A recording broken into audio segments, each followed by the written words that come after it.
함께 찬양합니다. 주 나의 모습 보내. 주 나의 모습 보내 상한 나의 맘 보시네. 주 나의 눈물 안에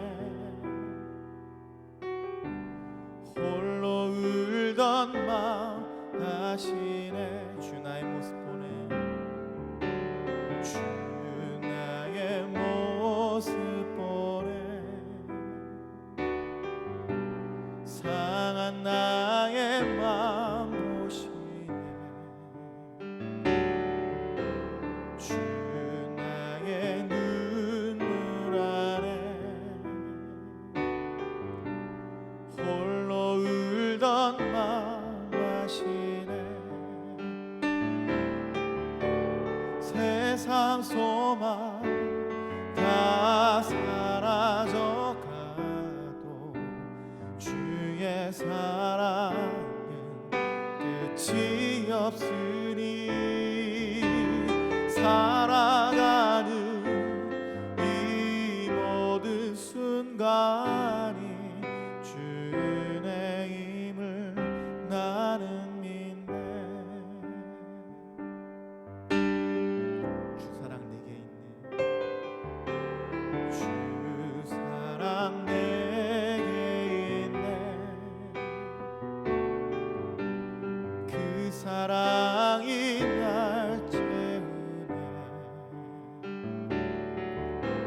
주네 내게 있네. 그네로 날 세우네. 세상 소망 다 사라져가도 주의 사랑은 끝이 없으니 살아가는 이 모든 순간이 주의 힘을 나는 믿네. 세상 소망 다 사라져가도 주의 사랑은 끝이 없으니 살아가는 이 모든 순간이 그의 힘을 나는 믿네. 세상 소망 다 사라져가도 주의 사랑은 끝이 없으니 살아가는 이 모든 순간이 주의 힘을 나는 믿네.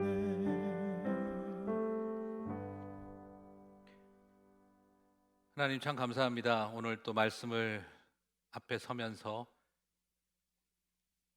모든 우리의 순간순간 속에 일어나는 것이 하나님 은혜 안에 있음을 고백하게 도와주시고 오늘도 우연 속에 필연으로 역사하신 하나님의 섭리를 바라보며 룻의 이야기를 통해 우리가 사람들의 이야기 속에서 하나님의 구속사를 볼 수 있는 저희들의 시간이 되게 하여 주옵소서. 예수님 이름으로 기도드립니다. 아멘. 네, 오늘은 룻기 2장 1절에서 8절 말씀을 가지고 오늘 같이 한번 우연 속의 필연 그리고 섭리라고 하는 또 제목으로 같이 한번 살펴보도록 하겠습니다. 자, 우리 오늘 이야기를 시작하면서 저는 이제 예전에 그 뷰티풀 마인드라고 하는 영화 그 존 내쉬라고 하는 이 프린스턴의 천재 수학자였던 분, 결국 정신분열증으로 굉장한 고통을 겪었지만 아내의 헌신적인 사랑으로 인해 30년이 넘는 절망의 그 세월, 그 정신분열증의 세월을 이기고 다시 재기하여서 수학자이면서도 경제학자로 노벨 경제학상을 받게 되어지죠. 150년간의 경제학 이론을 27페이지의 논문으로 뒤집어 버린 탁월한 천재 수학자로 여겨졌던 존 내쉬는 그가 노벨상을 수상하는 자리에서 이런 표현을 써요. 뭐라고 하냐 그러면, 감사합니다. 저는 평생을 숫자를 믿어왔습니다. 공식과 논리와 법칙 말입니다. 일생을 이것에게 바치고 난 후 물어보게 된 것은 무엇이 논리고 누가 그것을 결정하느냐 하는 질문이었습니다. 제 노력은 자연과학에서 형이상학으로 넘어가고 그 형이상학에서 망상과 정신분열증으로 갔다가 그리고 다시 원점으로 돌아왔습니다. 그리고 제 인생에서 가장 소중한 것을 발견했습니다. 그것은 다름이 아니라 전혀 이해되지 않는 사랑의 동기 안에서만 내 존재의 이유가 있다는 것이었습니다. 어떤 논리로도 설명될 수 없는 신비한 사랑의 방정식 말입니다. 나는 오늘 사랑하는 아내를 쳐다보면서 이렇게 말했다고 합니다. 나는 오늘 당신으로 인해 여기에 있게 되었습니다. 당신이 바로 내 모든 존재의 이유입니다. 당신만이 나의 모든 동기입니다. 감사합니다. 하고 내려갔다고 해요. 자, 여러분, 여기에서 평생을 숫자를 믿어왔던 최고의 천재 수학자, 150년의 경제학 이론을 27페이지의 논문으로 뒤집어 버린, 그래서 노벨 경제학상 탁월한 숫자의 천재로 여겨졌던 그 사람이 했던 말은 논리도 숫자도 아니라 자신의 존재의 이유와 그리고 모든 것은 불합리한 사랑의 동기에 기초하고 있었다라는 거죠.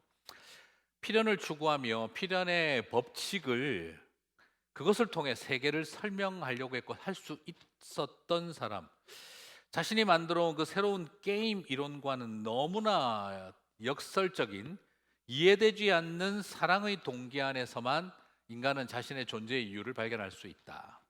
기가 막힌 말이죠.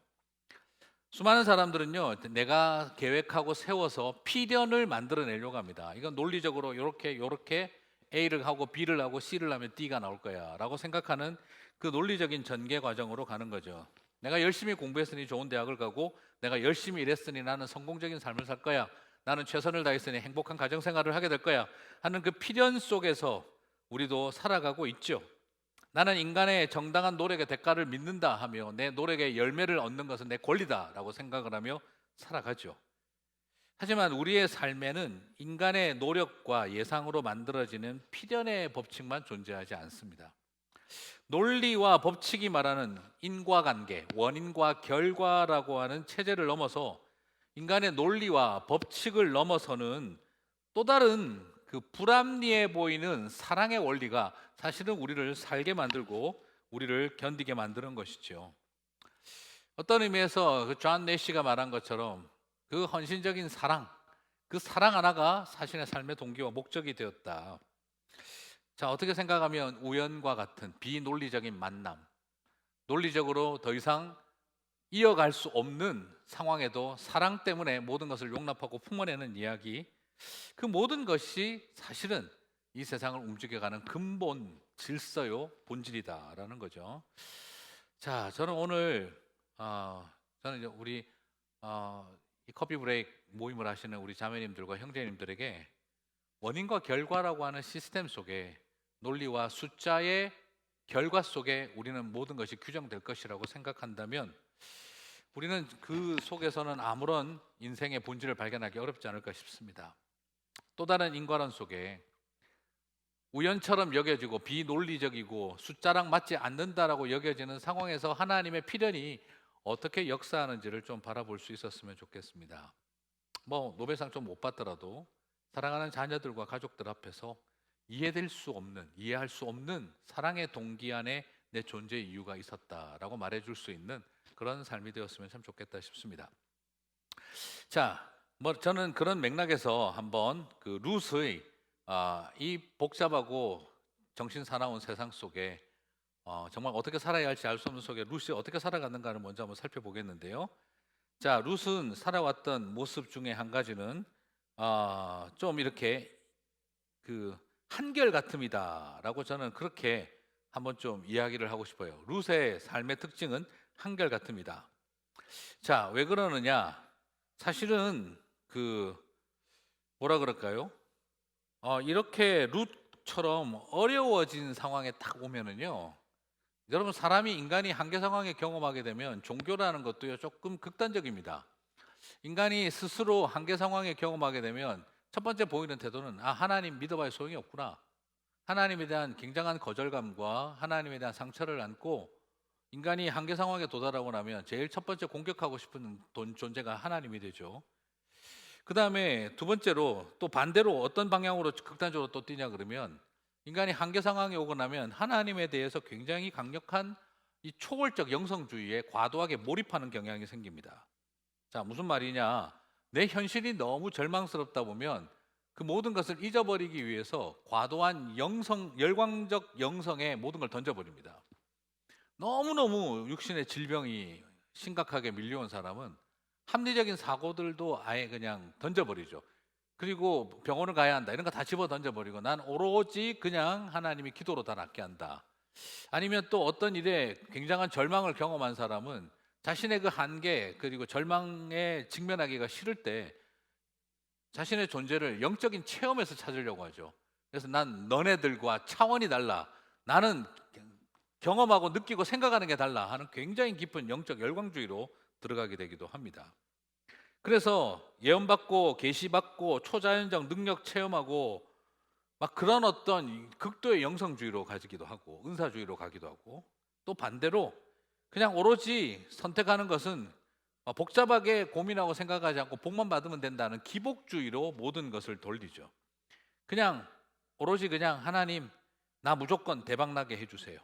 하나님 나 무조건 기쁘고 행복하게 살게 해주세요 하는 그런 기복주의로 모든 것을 매달립니다. 그래서 하나님 앞에 막 최선을 다해서 잘하려고 합니다. 필요하면 뭐 해야 되는 헌금 생활 그리고 해야 되는 봉사 막 내가 이렇게 열심히 하고 있으면 하나님이 불쌍히 여기셔서 내 새끼들 잘 되게 해주고 우리 가정과 상황들 좋아지게 하겠지 하는 그 마음으로 기복적인 그 매달림이 일어나죠. 영성주의는 복이 없어도 상관없다. 그냥 내가 체험하고 새로운 세계를 경험하는 것이 나에게 가장 중요하다. 여러분 이것은 조금 극단적으로 말하면 이단에 빠지는 위험성하고 독특합니다.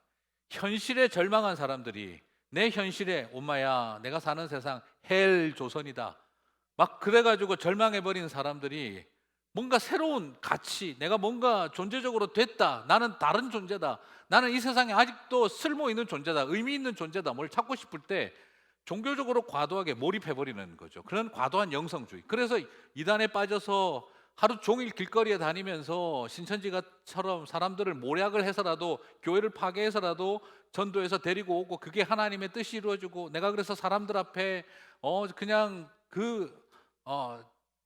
신천지에서 인정받는 그 인정받음을 통해서 자신의 존재감을 찾아가고 싶어하는 그런 어떤 과도한 영성주의로 가거나 복은 상관없어요. 나는 너네들이 모르는 걸 난 알아. 나는 너네들이 체험하지 못한 걸 체험해 하는 그런 영적 열광주의. 또 반대로 그냥 오로지 나는 하나님 원하시는 거 다 들어드리고 헌신하고 수고할게요. 복만 받으면 됩니다 하는 그런 마음. 자, 힘들고 어렵고 굉장한 깊은 어둠이 밀려올 때 우리가 선택하는 것이죠. 그리고 아까 초기에 말씀드렸던 자포자기. 믿어봐야 소용도 없고 다 때려치워라 아무 의미도 없다. 그냥 그런 어떤 굉장히 깊은 그런 절망이 마음속에 밀려 들어오는 자포자기 단계가 들어가기도 합니다. 자, 이런 상황일 때 여러분 좀 어때요? 나오미는요 오늘 본문을 보시면 깊은 디프레션에 들어가죠. 사람들 만나고 싶지 않고 집도 나가지 않고 그냥 탁 들어가 버립니다. 그런데 이런 상황에서 룻은 움직이기 시작합니다. 저는 뭐라고 받아들여지냐 그러면 이런 상황이 오자 룻은 하늘에서 뭔가 떨어진 것을 기다리는 것보다 땅에서 이삭을 주우러 가는 것을 선택했다는 거예요. 자, 열광주의도 아니고 그리고 복받게 해주실 것이라고 하는 막연한 또 신앙적인 어떤 행위를 통해 그냥 또 초자연적인 복을 받는 그런 것을 추구한 것이 아니라 땅바닥에 떨어져 있는 한 톨 한 톨 줍는 일을 시작을 했다는 거예요. 하늘에서 뭐가 와르르 쏟아지기를 바라는 삶도 아니고 그리고 하늘에서 영적 체험을 함으로써 자신의 현실을 잊어버리고 싶어하는 쪽도 아니고 땅바닥에서 한 톨 한 톨을 줍는 일을 시작했다는 겁니다. 오히려 우리는 여기에서 절망보다 깊은 소망을 발견하는 거죠. 자, 사람을 두려워 방 안에 있기보다는 현장에 나아가서 하늘에서 뭔가가 와르르 쏟아지기보다는 땅바닥에서 한 톨 한 톨 줍는 것을 선택했던 것이 룻이었다라는 겁니다. 자, 그렇다고 해서 룻은 무조건 행동주의자 그렇게 말할 수가 없습니다. 오히려 행동주의자라기보다는 룻은 2장 2절에서 보시면 모압 여인 룻이 나오미에게 이르되 원하건대 내가 밭으로 가서 내가 누구에게 은혜를 입으면 그를 따라서 이삭을 줍겠나이다 하니 나오미가 그에게 이르되 내 따라 갈지어다 하며. 자, 무슨 말입니까? 지금 하나님의 인도하심을 구하는 마음이 담겨 있죠. 내가 누구에게 은혜를 입으면 그를 따라가서 이삭을 줄까 합니다. 어머니, 나는 내가 지금 나가봐야 어떤 일이 있을지 아무것도 모릅니다. 밭으로 나가서 누가 나를 불러줄지도 모르겠습니다. 그러나 그냥 이렇게 있지는 않겠습니다. 내가 그냥 밭으로 나가겠습니다. 그리고 누군가를 통해 하나님을 그 은혜를 내가 입게 되어지면 하나님의 인도하심을 구하는 마음이죠. 그리고 어머니에게 이건 일종의 기도 부탁과 같은 것이죠. 그때 내 따라 갈지어다 라고 이야기를 하죠. 자, 여기에서 저는 이렇게 말씀드리고 싶어요. 룻의 믿음은 바로 뭐냐? 하늘에서 쏟아지는 것이 아니라 땅에서 줍는 것을 선택하는 한결같은 마음, 그리고 그래서 나아가지만 하나님의 인도하심이 필요하다는 것을 알고 있는 사람, 기도를 부탁하는 사람이었다는 거죠. 그리고 룻은 또 어떤 모습입니까? 2장 7절을 보니까 그의 말이 나로 베는 자를 따라 단 사이에서 이삭을 줍게 하소서 하였고 아침부터 와서는 잠시 집에서 쉰 외에 지금까지 계속하는 중이니이다. 자, 이것은 보아스의 종이 룻에 대한 평가를 하고 있습니다. 이밸루에이션을 하고 있죠. 뭐라고 하고 있습니까? 저 여인은요 어떻게 오게 됐냐 그러면 이삭을 줍게 허락을 해달라고 해서 아침부터 와서 잠시 쉬는 것 외에는 계속해서 성실하게 일하고 있다는 것을 강조하고 있죠. 우리는 여기에서 룻은 어떤 존재인 것을 봅니까? 그냥 하늘로부터 뭔가 대박치기를 기다리는 사람이 아니라 자신에게 주어진 일에 대해서 한결같음을 유지하는 사람이었다라는 걸 발견하게 되어지지요. 자, 여러분, 우리는 롯을 통해 초자연적 대박을 기다리는 소위 기도 만능주의자도 아니고 초월적 영성에 빠져 자기 해체를 경험하는 종교적 열광주의, 신비주의에 빠진 것도 아니고 절망과 낙심으로 불가지론에 빠져서 현실 아무것도 모르겠다 하는 것도 아니고 오히려 현실에 뿌리 박은 실천적 영성, 현실에 뿌리 박은 실천적 영성으로 한결같음의 자리에 추구하고 있다는 것을 보게 됩니다. 가시적인 하나님의 섭리와 일상 하나님의 어떤 초자연적 역사가 전혀 보이지 않는 것처럼 여겨지지만 하나님의 인도하심을 구하는 마음으로 삶의 현장에 믿음을 가지고 서는 일, 믿음을 가지고 삶의 현장을 향해 나아가는 일, 자, 이것이 바로 룻에게서 발견하는 한결같은 실천적 영성이라는 거예요. 하나님의 인도하심을 구하며 삶의 현장에 설 수 있는 담대함과 용기라는 것입니다. 이것이 믿음이라는 거죠. 사랑하는 우리 자매님 여러분, 형제 여러분, 믿음이라는 건 뭐냐? 가만히 있는데 어느 날 갑자기 나한테 펑 떨어진 것을 바라보고 가는 것이 아니라 하나님의 인도하심을 구하며 믿음으로 현장에 서는 용기라는 것입니다. 자, 오늘 이 점에서 이 팬데믹의 시대를 살아가는 우리들에게 주님은 보여주고 있습니다. 나는 혹시 어떤 것을 기다리고 있는가? 초자연적 대박이 나타나기를 원하는가? 초월적 영성에 빠져 자기를 해체하고 딴 세계에 사는 종교적 열광주의와 신비주의에 빠질 것인가? 절망과 낙심으로 인하여 불가지론에 빠지고 자포자기에 빠질 것인가? 아니면 현실에 뿌리박은 영성으로 한결같이 담대히 현장에 설 수 있는 용기를 가질 것인가? 자, 룻은 이런 모습으로 나아가고 있을 때 그럼 하나님은 뭐 하고 계셨을까요? 룻기에서 하나님은 그냥 엑스트라처럼 보입니다. 우연히 그리고 마침이라는 표현으로 정리되고 있죠. 자, 어떻게 볼 수가 있습니까? 룻기 2장 1절을 보시면은요, 나오미의 남편 엘리멜렉의 친족으로 유력한 자가 있으니 그의 이름은 보아스더라 라고 하고 있어요. 자, 먼저 오늘 이곳에서 보아스가 주연으로 등장하고 있습니다. 하나님은 보이지 않고 유력한 하나님의 능력이 나타나서서 너희는 룻을 돌봐라 이런 것이 아니라 지금 그 자리에 등장한 것은 하나님이 등장한 것이 아니라 보아스라고 하는 한 사나이가 등장합니다. 그런데 나오미의 남편 엘리멜렉의 친족으로 이걸 왜 끄집어냈느냐? 이 사람이 바로 기업 물을 자가 될 가능성을 가진 사람이 하나님은 등장시키고 있는 것을 보게 되어지죠. 그러면 이게 하나님이 직접 등장시킨 건지 아니죠? 어떻게 하냐? 3절과 4절에서 하나님은 우연히와 마침을 통해 하나님의 역사하심과 섭리였음을 보여주고 있습니다. 3절을 보게 되면은 룻이 가서 베는 자를 따라 밭에서 이삭을 줍는데 우연히 엘리멜렉의 친족 보아스에게 속한 밭에 이르렀더라. 하필이면 그곳이 엘리멜렉의 친족 보아스에게 속한 밭에 이르렀더라는 거예요. 4절 마침 보아스가 베들레헴에서부터 와서 베는 자들에게 이르되 여호와께서 너희와 함께 하시기를 원하노라 하니 그들이 대답하되 여호와께서 당신에게 복 주시기를 원하나이다 하니라.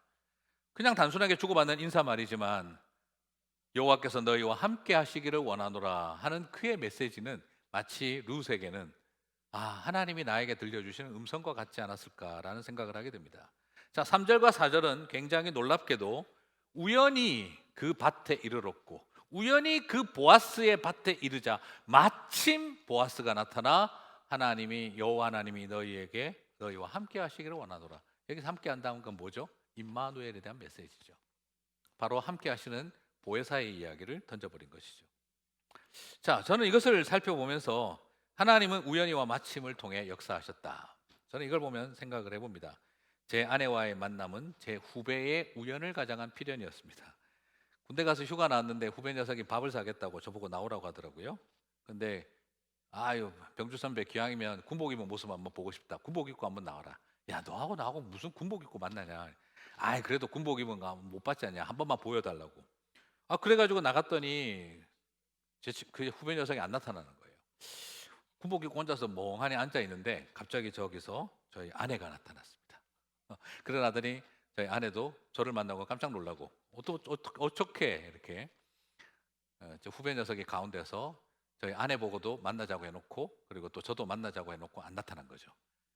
자, 우연히 마침 그렇게 된 거죠. 자, 그래서 군복 입은 저를 굉장히 안쓰러워하고 또 그 모습이 좋았다고 했던 그 아내가 그 다음부터 저한테 그 편지를 보내주고 하면서 여기까지 오게 되어졌죠. 우연히와 마침. 그렇지만 뭡니까? 제 후배 녀석의 필연이었죠. 자, 이게 제가 너무 자기 중심적으로 해석하는 것 같기도 하지만 오늘 하나님은 지금 어떻습니까? 제 후배 녀석은 우리 두 사람의 만남 속에 주연도 아니고 아무것도 아닙니다. 그러나 각본 감독이었죠. 그저 엑스트라처럼 존재했지만 사실은 그 모든 일의 중간 섭리는 그 우연을 가장한 필연을 통해 제 후배가 움직여 갔던 것이죠. 자, 오늘 이야기는 마치 이것 같아요. 하나님은 어디 계십니까? 아무것도 하지 않는 것처럼 보이죠. 그러나 하나님은 우연히 보아스의 밭으로 가게 하셨고 마침 보아스가 나타나게 했고 그때 여호와 하나님이 너희와 함께 하시기를 원하노라 말씀하시며 아무 말도 하지 않는 듯 하나 말씀하고 계셨고 아무런 관심이 없는 듯 하나 찾아오셨고 그리고 아무런 계획도 없는 것처럼 보였으나 인도하고 계셨더라는 것이지요. 좋지 않습니까? 하나님은 아무것도 하지 않는 것처럼 보였으나 인도하고 계셨고 하나님은 외면하고 계신 듯 했으나 찾아오셨고 하나님은 침묵하고 계시는 줄 알았으나 말씀하고 계셨더라는 것이죠. 오늘 저는 여러분이 그런 것을 찾아봤으면 좋겠습니다. 침묵 속에 말씀하신 사람을 통한 말씀을 그리고 돌아보지 않는 것처럼 보였으나 찾아오시는 그 모습 그리고 인도하지 않는 것처럼 보였으나 계획 없는 것처럼 보였으나 인도하고 계시는 하나님을 여러분이 보게 되시기를 바랍니다. 자, 그리고 이런 어떤 특징 속에서 우리 하나님은 정말 우연과 마침을 통해 우리의 삶 가운데 역사하고 계시고 그렇게 하고 계시기에 우리는 철저하게 그분의 섭리를 붙들고 살아가면 된다. 저는 그렇게 믿습니다. 사실 하나님은 정말 뭐라 그래요? 시끌벅적하게 우리를 인도하지 않으셨죠, 그죠? 네, 그 영화 만화 영화 슈렉에서 본 것처럼 슈렉과 덩키의 관계처럼 정말 시끌벅적한 동행하는 관계가 아니라 정말 하나님은 우리 삶과 아무런 관계가 없나 보다라고 생각이 들던 모습이었지만 그 수줍음과 그 숨어 계시는 숨바꼭질 속에서 우리를 위한 최고의 파트너였던 것이죠. 그래서 하나님은 뭐라고 해야 될까요? 하나님은 가장 엑스트라처럼 보였으나 감독이었고 그리고 작가였다 하는 이 삼중직을 보게 되는 것 아닌가 싶습니다. 자, 그러면 오늘 이 이야기 속에 또 이 이야기가 온전히 되게 하기 위해서 하나님은 또 한 사람을 쓰십니다. 그게 바로 보아스의 종이죠. 자, 종의 보고를 들은 보아스의 반응을 볼까요? 또 다른 엑스트라인 종은 뭐라고 했습니까? 우리 아까 2장 7절의 이야기를 우리가 봤죠? 그의 말이 나로 베는 자를 따라 반사에 이삭을 죽게 하소서하였고 아침부터 와서는 잠시 집에서 쉰 외에 지금까지 계속하는 중이니이다. 한 여인에 대해서 너무나 있는 모습 그대로 팩트를 온전히 전달해주는 종이 있었습니다. 그 말을 듣고 나자 룻은 2장 8절에서 룻기 2장 8절에서 보아스가 말합니다. 룻에게 이르되 내 딸아 들으라. 이삭을 주우러 다른 밭으로 가지 말며 여기서 떠나지 말고 나의 소녀들과 함께 있으라. 자, 여기에서 얼마나 이 룻을 향한 인격적인 측면에서 딸이라고 하며 다가가고 있는 것을 보게 되어지죠. 자, 여기서 결국 뭘 보게 되어지는 겁니까? 이 놀라운 이야기에 또 한 사람의 엑스트라가 등장합니다. 그런데 저는 마치 이 모습이 몰래 조용히 돕고 계시는 하나님의 섭리처럼 여겨집니다. 마치 이것은 사람의 이야기지만 하나님이 보아스에게 당신의 계획을 들려주고 있는 것과 똑같은 것이지요. 그 말을 들은 보아스는 감동하여 룻에게 가장 안정적 환경을 제공해 주게 되어지는 일이 일어나죠. 그 일에 종은 귀한 통로로 사용되어지게 됩니다. 자, 하나님은 작가였으며 감독이었으며 엑스트라처럼 구셨지만 삼중직을 다 주도하고 계셨던 것을 보게 되어집니다. 자, 여러분, 이것을 통해서 저는 저와 여러분은 무엇을 생각할 수 있을까요? 엘리멜렉은 모압 땅으로 이민 가서 계획대로 흉년을 잘 피하면 우리 가족은 부유하게 모압 땅에서 행복하게 잘 살 수 있을 것이라고 논리적으로 생각했습니다. 엘리멜렉의 필연은 실패와 좌절로 끝났죠.